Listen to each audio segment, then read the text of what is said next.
General, thank you for being here. I want to echo Senator Blumenthal's comments about your forthrightness. It's very refreshing. Thank you, sir. I want to pursue the nuclear development in Russia just a little bit. General Robinson in February of this year told the Toronto Star, and I quote, "Today, Russian cruise missiles can reach us from ranges we're not used to. No longer do they have to enter or come close to North American airspace. That's a game changer." Do you agree with that observation, sir? I do agree with that.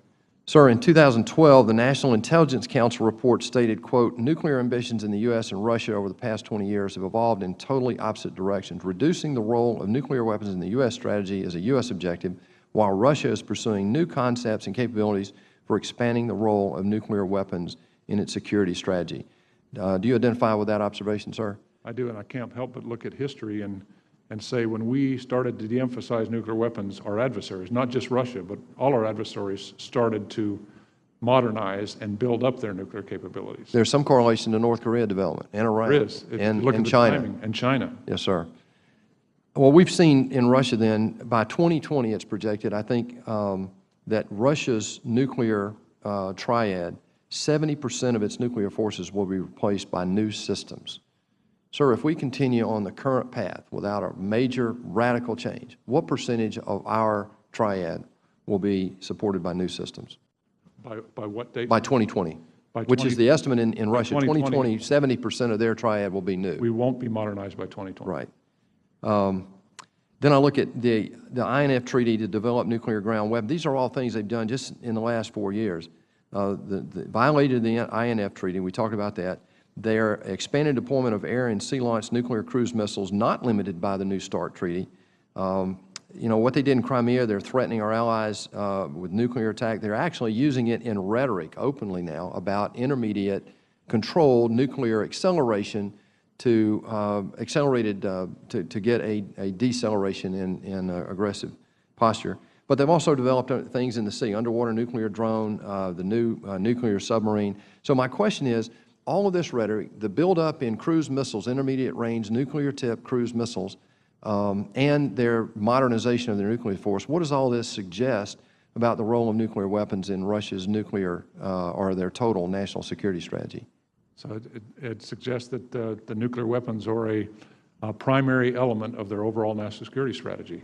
I don't think you can look at, you have to look at their investment. You look at their finances and how much money they're spending in this capability, and the vast majority of their capabilities are going at strategic forces, and that's primarily nuclear, but also space and cyberspace to a smaller amount.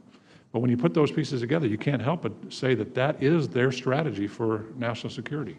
And what does that say to us in terms of our strategy of de-emphasizing this deterrent that we've had for 70 years? Well, I believe that the last 20 years, we have de-emphasized nuclear weapons, and that has created an imbalance in the approach of our adversaries that we have to address. That's why we need to modernize our capabilities across the board. We have to meet strength with strength. I never want to be able to have to sit down with a potential adversary and have a negotiation from a position of weakness. I agree, sir. Ever. How long will, given that, how long will it take us, given the current procedures of acquisition and development, to modernize the ICBMs over the entire triad? So we're talking about a 30-year modernization program. We're talking about a 15-year of development and production, and then modification and support as we go into the... So what we're really saying, and I know that we're not in a classified environment, and I look forward to that conversation, but so what we're saying then is from the reality today, given our past practice, is that from 2020 going forward, Russia is in a much more modernized position of acuity than the United States, and that will occur over the next 20 to 30 years. Is that correct? And then we will modernize, and then we'll have a modernized capability. But the thing about a deterrent capability is it doesn't matter how old it is. It just matters whether it works. And you're confident today that the triad is operational? The stuff that we have today will work. The question is, will it work 10 years from now, 15 years from now, 20 years from now? And that's where the risk comes in. That's why modernization has to be a priority. But we are ready today.